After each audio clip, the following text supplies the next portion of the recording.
லக்ஷ்மி லக்ஷ்மி ஏ லக்ஷ்மி லக்ஷ்மி, மாமா கூப்பிட்டுக்கிட்டே இருக்கா, உன் காதுல விழலையா? அடுப்புல என்ன இருக்கு? குழம்பு தாளிக்கணும், இல்லன்னா கருகிடும். இதெல்லாம் நான் பாத்துக்கிறேன், நீ போய் என்னன்னு கேளு. நீங்க நான் பாத்துக்கிறேன், போ போ.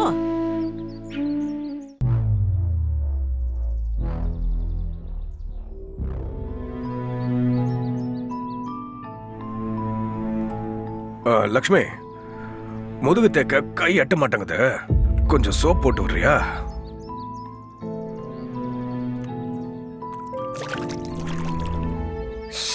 இந்தா இத பொடி.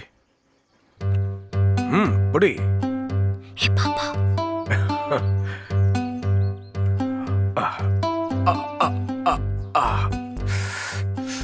அப்படிதான். ஆஹா, ஓஹோ, அப்படிதான். லக்ஷ்மி, என்ன உன் கை பிஞ்சு கையா இருக்கு? சின்ன பையன் கை அப்படிதானே இருக்கும். டே குட்டி, நீ எப்படா இங்க வந்த? நீங்க முதல்ல நல்லா இருக்குன்னு சொன்னீங்கல்ல, அப்பவே நான் வந்துட்டேன். உன்னை என்ன பண்றேன்னு பாரு. ஏய்